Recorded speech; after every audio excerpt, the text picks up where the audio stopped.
थी जो हमारी बच्चियां हैं जिन्होंने इतना अच्छा कार्यक्रम आज यहाँ प्रस्तुत किया। और कहते हैं कि 15 अगस्त का जो दिन है वो केवल आज हम झंडा लहराते हैं और अपने राष्ट्रीय पर्वों को मनाते हैं, लेकिन ये वो दिन भी है कि हमें ये याद दिलाता है कि अपनी आजादी के लिए जो बलिदान लोगों ने किए और हमारे देश की एकता अखंडता जैसे जो राष्ट्रीय मूल्य है वो कितने महत्वपूर्ण है, वो सब आज जब हम राष्ट्रीय ध्वज को फहराते हैं तो उसके रूप में वो जीवंत उठते हैं। तो आजादी का दिन उन सभी हमारे वीर सपूतों की, कितनी माओ के बच्चों ने जो बलिदान किए, या हमारे महापुरुषों ने, हमारे सारे आंदोलन जो हमारे चले भारत की आजादी के, उन सभी को आज याद करने का दिन है। और मेरे से पहले वक्ताओं ने बहुत अच्छी अच्छी बातें कही कि हम जहाँ जिस क्षमता में है, देखिए आजादी में हमारे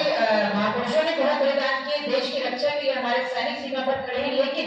हम देश के अंदर, समाज के अंदर होते हुए देश के लिए क्या कर सकते हैं, और जो इतने बलिदानों के बाद हमने आजादी पाई है, इसको हमें कैसे समाज को उसका कई गुना वापस देना है। कहते हैं कि जो अभी कहा है कि पराधीन सपने में सुख नहीं,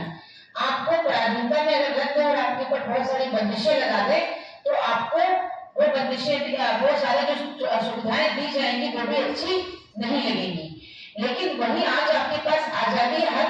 समाज के हर व्यक्ति के पास, हर वर्ग के व्यक्ति के पास जो आजादी है कि उसे किस क्षेत्र में जाना है, क्या करना है, और उसके लिए जो हमारे लोक कल्याणकारी राज्य की अवधारणा है, जो आपको समान हर अवसर और अवसर की समानता और आपकी सभी जो स्वतंत्रताएं हैं, आवश्यक स्वतंत्रताएं वो दी जा रही है, वो मुझे लगता है कि विश्व के किसी भी लोकतंत्र में इतनी जो लोकतांत्रिक अवधारणा, अगर लोकतंत्र, सफल लोकतंत्र की बात करते हैं विश्व के, तो भारत उसमें सफलतम लोकतंत्रों में गिना जाता है कि यहाँ इतनी विविधता होती है। अगर हम बात करेंगे तो आपके उत्तर में कश्मीर से लेकर दक्षिण में कन्याकुमारी और यहाँ आपके बंगाल से लेकर गुजरात तक इतनी विविधताएं हैं, जहाँ कहते हैं कि कोस कोस पर बदले पानी और चार कोस पर पानी।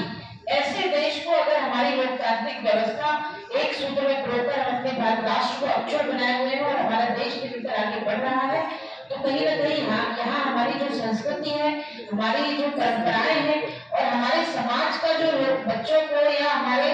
युवाओं को एक दिशा देने का एक नई, एक जो पुरानी एक परंपरा है, उसका बहुत महत्वपूर्ण स्थान है। तो जो देश है या राष्ट्र है, हमने 15 अगस्त को एक राष्ट्र की अवधारणा को जन्म दिया, बट भारत भूमि तो पहले से थी। 15 अगस्त के बाद जो राष्ट्र की अवधारणा या राष्ट्रवाद की अवधारणा का हमारा देश आज आगे बढ़ रहा है, उस सबको आगे बढ़ाने की और हमारी आने वाली पीढ़ी को उन मूल्यों से अवगत कराने की जिम्मेवारी है, वो हम सबकी है। हमारी पुरानी पीढ़ी ने आज हमें एक इतना अच्छा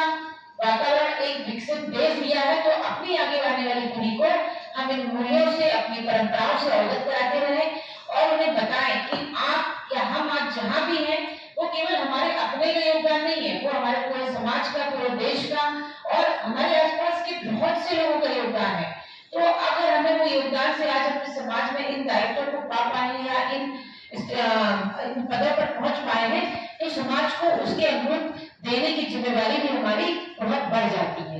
और ये बहुत अच्छी बात है कि आज हम जहाँ जिस क्षमता में है, आप जिस भी क्षमता में हो, चाहे वो शिक्षक हो, चाहे वो हमारे कलेक्टर परिवार कर्मचारी हो, चाहे वो वकील हो, चाहे वो हमारे अधिकारी हो,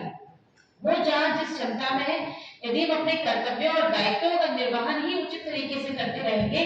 तो हम अपने समाज और देश की प्रगति में अपना एक महत्वपूर्ण योगदान जरूर दे पाएंगे। और मैं